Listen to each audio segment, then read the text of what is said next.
Hola, ¿cómo están estos influencias? Y vamos a estar conectados hoy con el gran periodista bombiván Nico Artusi y con el músico Alfonso Barbieri.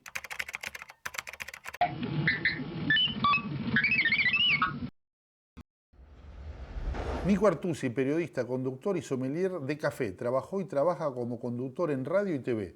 Escribe para distintos medios gráficos, ha publicado varios libros sobre el café y ha sido distinguido como personalidad destacada de la cultura de la ciudad de Buenos Aires. Uno, por lo general, cuando habla de los discos que lo influenciaron, se remonta a la adolescencia, ¿no? Es un lugar común. Y me acuerdo que en la adolescencia fui contemporáneo a la aparición de los compact disc aquí en la Argentina. Justo salían los CDs cuando yo estaba en la escuela secundaria. Así que el primer CD que me compré fue el de Grandes Éxitos 2 de Queen. ¿Se acuerdan de ese? El segundo CD que me compré, y miren ustedes lo ecléctico de mi selección, fue el de Juan Luis Guerra. Ponele. Pero definitivamente la epifanía llegó cuando me compré el disco de la banda que más me influenció, tanto en lo estético como en sus letras, que fue Blur. Y yo los descubrí con Parklife. Era un disco que apareció cuando yo estaba en la secundaria, a mediados de los 90, y la verdad que me marcó muchísimo, tanto en ese momento como en el futuro. En ese momento porque hablaba de cosas que a mí me sonaban muy intelectuales, ¿no? Como mezclar al Prozac con Balzac en la letra de una canción, pero además porque me parecía que esa representación de la clase media un poco angustiada de Londres era bastante parecida a lo que se podía sentir en un lugar tan lejano geográficamente de Londres como Buenos Aires. Y algunos años después, cuando entré a trabajar al suplemento Sí de Clarín, había una hermosa rutina que era preguntarles a los recién ingresantes cuál sería su entrevistado soñado. Y bueno, yo en aquel entonces dije Damon Albarn, cantante de Blur, sin pensar que alguna vez podría estar conversando con él, y felizmente las buenas artes, los buenos oficios de mis compañeros lograron que poco después lograra la entrevista, así que pude conversar con el que había sido mi ídolo de la adolescencia, y su imagen no solo no se degradó ante mis ojos, sino que al contrario, aumentó y creció todavía más.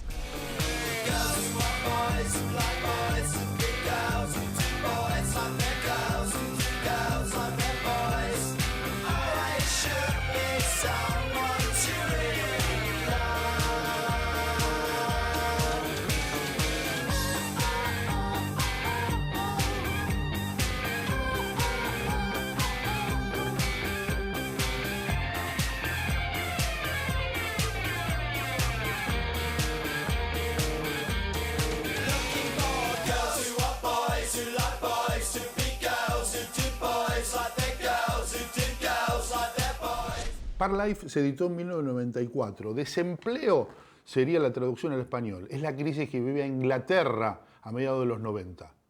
Ese disco consagró a la banda como uno de los más importantes del Britpop.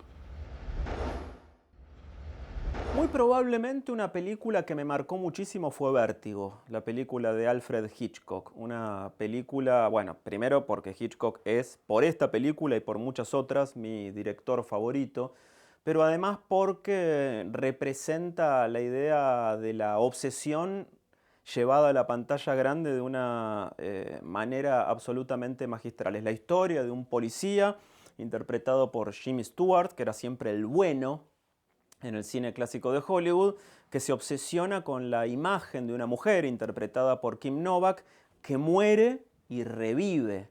De hecho, la película está basada en una novela que tiene como título original De entre los muertos. Después le pusieron Vértigo.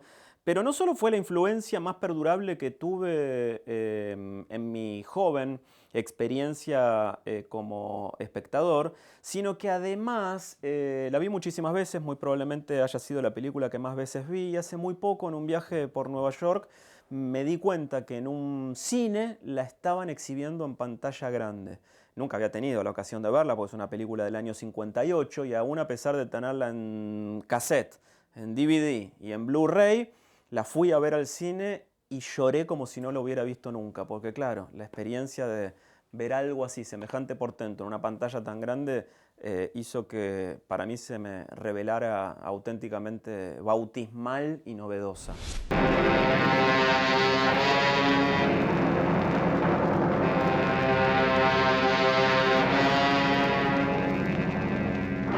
I don't want to die. There's someone inside me, and she says I must die. Scotty, don't let me go. A beautiful girl haunted by the desperate, unexplainable urge to destroy herself. A man possessed by the paralyzing vertigo that made him afraid of high places. Easy now. Oh, no. Oh, no. Well, this is a cinch. Here, I look up. I look down. I look up. I look... Qué interesante lo que nos contó hasta acá Nico Artusi. Vamos a descubrir juntos las influencias de Alfonso Barbieri. Alfonso Barbieri, músico, productor, artista plástico, vivió en Brasil, Italia, España y en varias provincias de nuestro país. Fue parte de las bandas Los Rústicos del Viejo Sueño y Los Cocineros. En el año 2002 inicia su carrera solista y en sus discos colaboran artistas como Adrián Dárgelos de Los Babasónicos, Palo Pandolfo, Lisandro Aristimuño o Graciela Borges. Su último trabajo se titula Alfonso Nacional de las Artes. Hay 3 discos que me parecen muy importantes en influencias para mí. El primero es Scary Monsters de Bowie de 1980, un disco clave porque es como terminar la década de los 70 de él con un poco de Ziggy Stardust, pero con modernidad. Es como que se adelanta también a lo que iba a venir después, con las bandas oscuras, ¿viste? En ese disco está Ashes to Ashes, por ejemplo, que tiene ese video tan genial en la playa, con la gente que es toda oscura, ¿viste? Y él vestido de clown, caminando con esa señora mayor por el borde de la playa. Bueno, una barbaridad.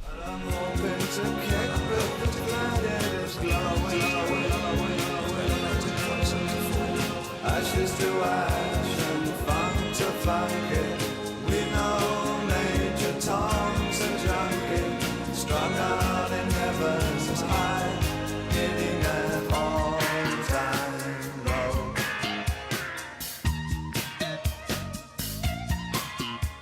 El segundo disco, La hija de la lágrima de Charlie, que voy a defender a muerte toda mi vida porque me parece una obra maestra. Creo que nadie entendió nada y sigue sin entender nada. O sea, esa época de García me parece explosiva y fantástica y como una demostración de musicalidad total, ¿viste? Estaba todo, porque el chabón ya había demostrado que tenía las canciones perfectas y de repente dijo, bueno, ¿sabe qué? Y también tengo esto. Y se mandó una barbaridad. Es un disco que me ha influenciado mucho, como toda la obra de Charlie o toda la obra de Bowie, y me parece excelente. La lágrima me dice que yo tampoco soy la hija de un amor, la hija del dolor, la hija que no espera, tu tiempo se acabó. Si este dolor durará por siempre, no digas nada, vete de aquí, porque yo voy donde nunca estoy, donde nunca fui. La hija de la lágrima se editó en 1994. Se promocionó como una ópera rock. La leyenda cuenta que Charlie estaba en España, caminando o en un bar, y escucha desde un balcón o en la calle a 2 mujeres que una le grita a la otra: y no te olvides nunca que yo soy la hija de la lágrima. Y parece que hubo un bofetazo, de mujer a mujer, ¿eh? Ahí Charlie se copó y quiso ponerle ese título al disco. Fue mezclado por Joe Blaney y tiene temas realmente importantes, no tan conocidos por el público masivo. El más conocido es Chipi Chipi, pero está La Sal No Sal, La Víctima. Destaco 2 temas, Kurosawa y Waiting. Gran disco, La hija de la lágrima.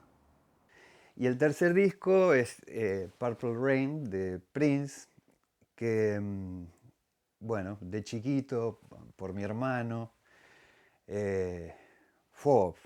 cuando escuché ese comienzo con el teclado, ¿viste? Y arranca con Let's Go Crazy, Y esos temas, viste, que hay algunos que no tienen bajo, y vos decís, ¿cómo no tiene bajo? Y suena que no lo podés creer, viste, un power total. Y además el tema, ¿no? Y después la película, que también esa cosa de la moto, viste, como medio kitsch, y como un pibe que le cuesta hacer música, meterse, no, es genial. Toda la estética y los colores que maneja, es maravilloso. Esos 3 discos me han influenciado muchísimo en mi música.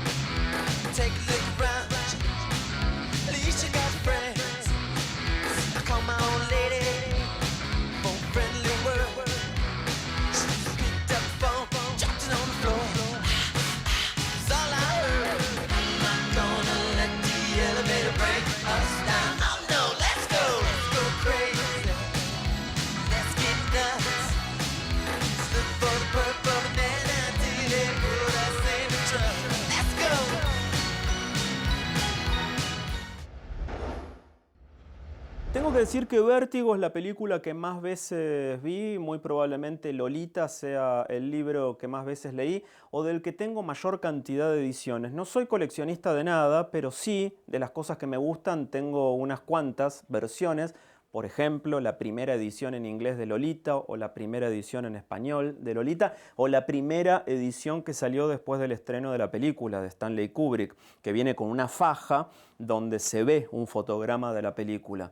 Lolita es mi mayor influencia porque admiro mucho a su autor, Vladimir Nabokov, y porque creo que a pesar de lo que hoy y entonces era y es absolutamente repudiable, que es el vínculo de un mayor con una chiquita de 12 años, también habla mucho de la voracidad del consumismo y de cierta idea del imaginario estadounidense que dice: vos podés conseguir todo lo que quieras, vos podés tener todo lo que ambiciones o lo que anheles. Esa idea, que es muy revulsiva y que sobre todo es revolucionaria, habiendo sido escrita por un ruso expatriado a los Estados Unidos, es el trasfondo de Lolita, y además de ser un libro maravillosamente escrito, creo que pinta muy bien y de una manera muy anticipada, porque se escribió hace más de 60 años, el mundo en el que vivimos hoy.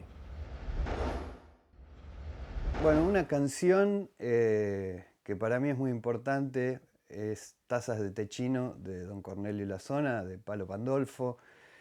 Palo, gran amigo, querido, hermano, e influencia total.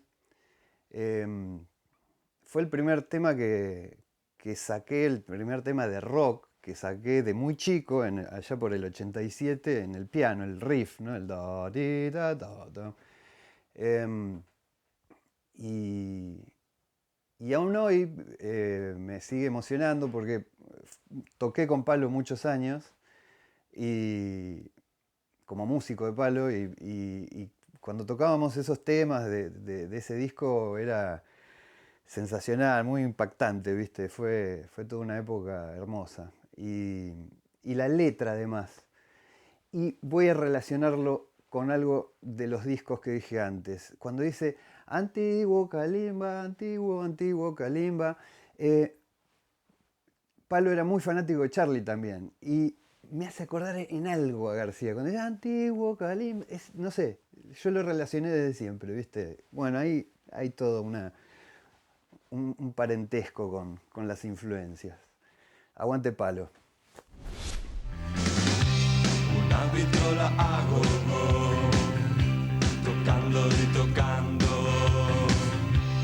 Pozo guerrillero irascible, bombardeando, bombardeando. Lugar teniente cabizbajo, doctor en medicinas, experimentando cuerpos comidos por escarabajos. Un anaquel con escalpelo sin sangre, dentaduras postizas, con nervaduras en el sarro, dentaduras postizas. Arriba, tazas de té chino.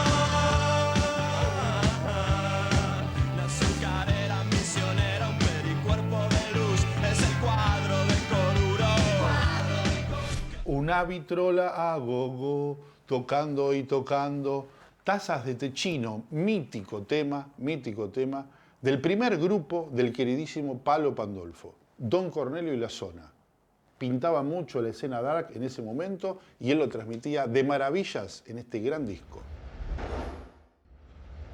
Programa de televisión, vi mucha tele a lo largo de mi vida, era un espectador muy consuetudinario y había dos grandes puntos alrededor de los cuales pendulaba mi atención cuando era chico. Por un lado, Titanes en el Ring, que fue definitivamente mi ingreso al espectáculo de masas, ¿no? Tenía el álbum de figuritas, el disco en vinilo que todavía conservo, tenía los muñequitos, las cartas para jugar tope y cuartet, un juego que nunca nadie entendió bien del todo, pero que todos practicábamos en la primaria. El Caballero Rojo. El Caballero Rojo. Ahí está la extraordinaria figura. Arrece con toda su fuerza. Utiliza golpes del karate. Los frena el Caballero. Ahí pasa a dominar. Va buscando la zancadilla. Arriba en esa tijera en punta.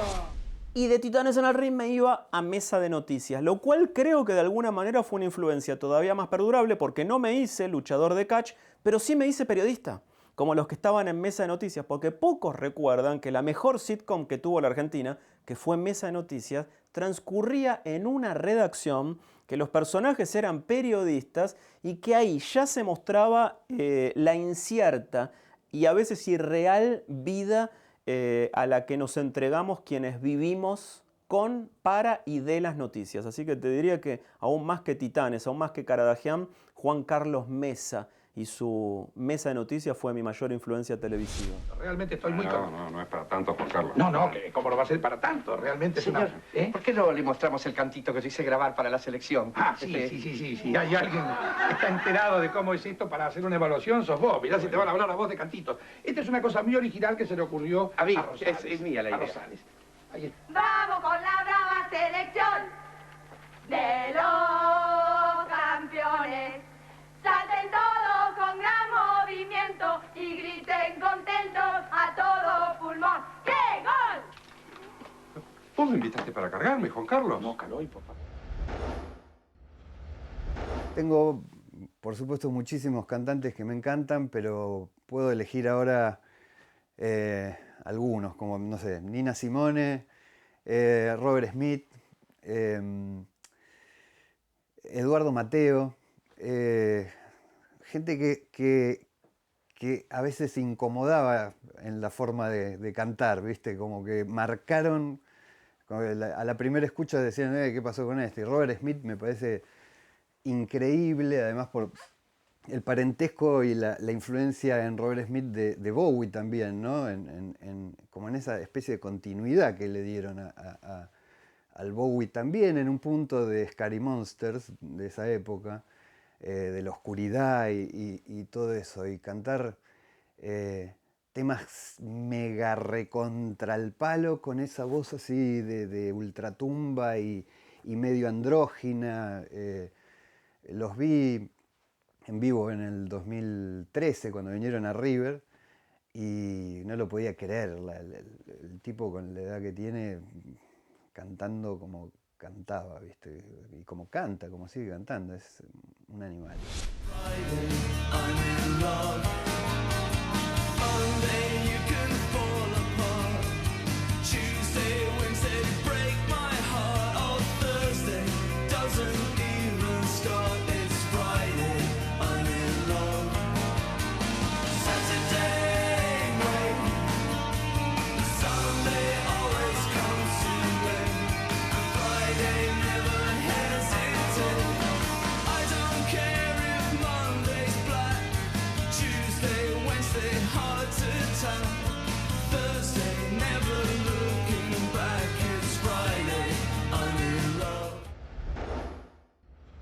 Bueno, un director de cine que me ha influenciado y me influencia y que me encantaría alguna vez trabajar con él. Sería un sueño que alguna canción mía vaya a una película de él. Es Pedro Almodóvar.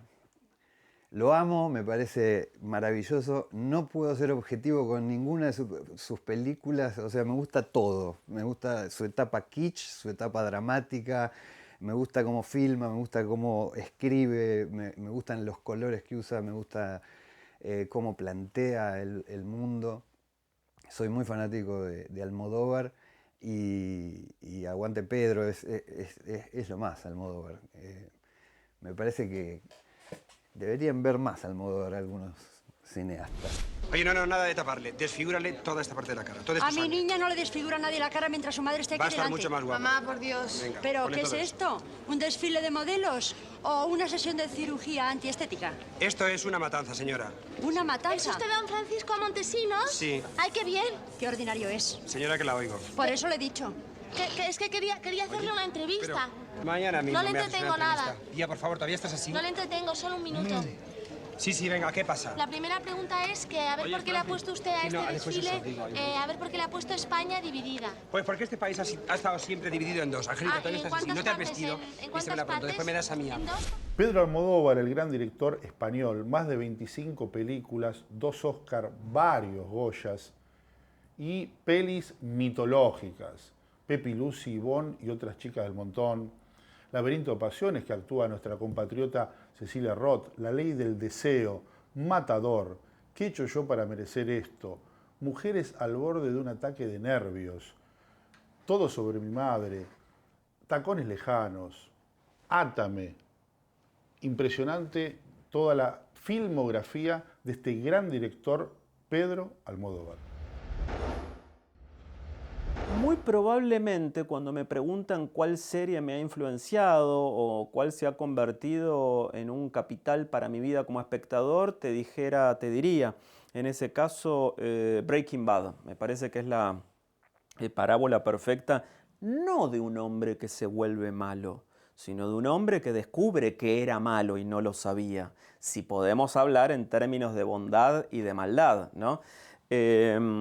Después vino Better Call Saul y las distintas desviaciones y precuelas de la historia, pero esa parábola del director de escuela, del profesor de escuela, perdón, el profesor de química que se da cuenta que puede convertirse en algo bigger than life, como dicen los yankees, en algo más grande que la vida, para mí es bastante reveladora. Happy birthday. So, how'd it feel to be old? Chemistry. It is the study of change. It is growth, then decay, then transformation. Hank, how much money is that? It's about 700 grand. It's easy money. Why don't you say the word and I'll take you on a ride? Why just knock down a meth lab? I'm thinking you and I could partner up. Vincent Gilligan es el creador de Breaking Bad, serie emitida desde el 2008 al 2013.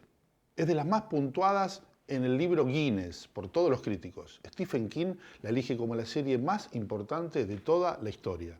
Pero también debería confesar que me influenció mucho The Office, en su versión tanto inglesa como estadounidense, porque por primera vez y gracias a la comedia pude vislumbrar, pude descubrir cuáles son todas y cada una de las miserias que se esconden detrás de los escritorios de una oficina.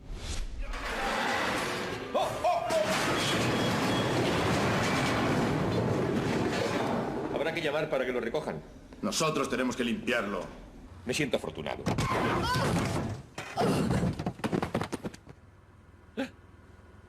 ¡Buen provecho! Tírala ya. ¡Sí, premio! ¡Ay, ay, ay! Espero que la hayan pasado tan bien como nosotros. Si quieren ver capítulos anteriores de Influencias, los pueden hacer en el YouTube del canal. Nos vamos con una canción del queridísimo amigo Alfonso Barbieri. Te mataron a tu hombre y ahora estás en tu pieza